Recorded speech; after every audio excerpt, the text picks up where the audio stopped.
بسم اللہ الرحمن الرحیم۔ اصلاح ٹی وی میں ناصر اقبال کا آپ کو سلام۔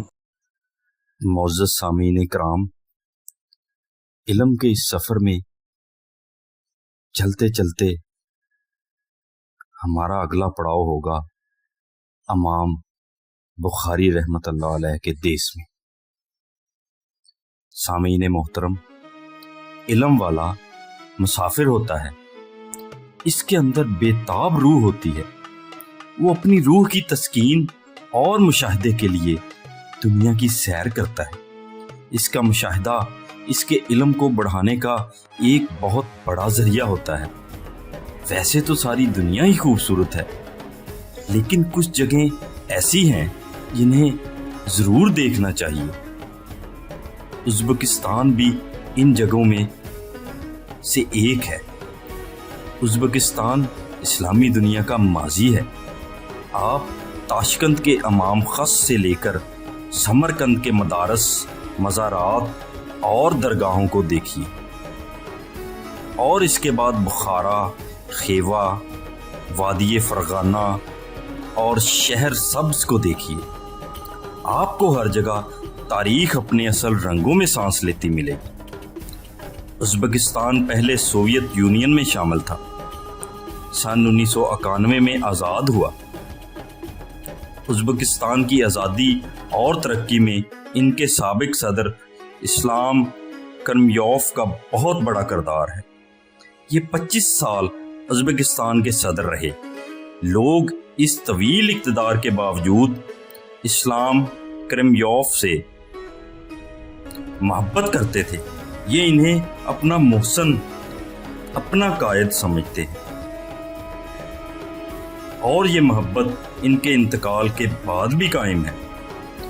ازبکستان لاہور سے صرف 2 گھنٹے کی فلائٹ کی مسافت پر واقع ہے۔ سردیوں میں ہفتے میں 1 دن، جبکہ گرمیوں میں ہفتے میں 2 دن لاہور سے تاشقند کے لیے فلائٹ چلتی ہے۔ ایئرپورٹ پر غیر ملکی مسافروں سے غیر ملکی کرنسی کے بارے میں پوچھا جاتا ہے، اور اس کے متعلق ایک سرٹیفکیٹ دیا جاتا ہے۔ تاشقند پہنچنے کے بعد ہمارا پڑاؤ امیر تیمور اسکوائر پر تھا۔ یہ ازبکستان ہوٹل کے بالکل سامنے واقع ہے۔ اس کے ساتھ ہی امیر تیمور میوزیم ہے۔ اس میوزیم کو دیکھے بغیر یہاں کی سیاحت مکمل نہیں ہو سکتی۔ امیر تیمور اسکوائر پر لوگ بڑے فخر کے ساتھ امیر تیمور کے گھوڑے پر بیٹھے ہوئے مجسمے کے ساتھ تصاویر بناتے ہیں۔ امیر تیمور ازبک قوم کا ہیرو ہے۔ وہ اس بات پر فخر کرتے ہیں کہ دنیا کا عظیم فاتح کا تعلق ہمارے ملک سے ہے۔ امیر تیمور 9 اپریل سن 1336 کو شہر پر سے 13 کلومیٹر دور برلاس قبیلے میں پیدا ہوا۔ والد محمد تراقئی درمیانے درجے کا زمیندار تھا۔ امیر تیمور کا شمار دنیا کے ایسے حکمرانوں میں ہوتا ہے کہ جس کے کئی واقعات تو حکمت و دانش سے بھرے ہوئے ہیں، اور کئی واقعات سے پتہ چلتا ہے کہ اس جیسا جابر انسان اور کوئی پیدا نہیں ہوا۔ دنیا کو انسانی شکل میں اگر کوئی زلزلہ ملا ہے تو وہ امیر تیمور کی شکل میں ملا ہے۔ امیر تیمور ایک غیر معمولی انسان تھا۔ اس کا حافظہ غیر معمولی تھا۔ اس کی قائدانہ صلاحیتیں غیر معمولی تھیں۔ ایک ہی وقت میں وہ دونوں ہاتھوں سے تلوار چلانا جانتا تھا۔ ایک ہی وقت میں وہ دونوں ہاتھوں سے لکھ سکتا تھا۔ وہ پوری زندگی شہر سبز کو سنوارتا اور تعمیر کرتا رہا۔ وہ جو بھی ملک اور شہر فتح کرتا، اس کے تمام ہنرمندوں، علماء اور دانشوروں کو شہر سبز بھجوا دیتا تھا۔ اس کی خواہش تھی کہ وہ اپنے شہر کو ایسا بنائے جو سبزے، خوبصورتی، سہولیات اور علم و دانش میں اپنی مثال آپ ہو۔ وہ اعلان کیا کرتا تھا کہ جاؤ، شہر دیکھنا ہے تو میرے شہر کو دیکھو۔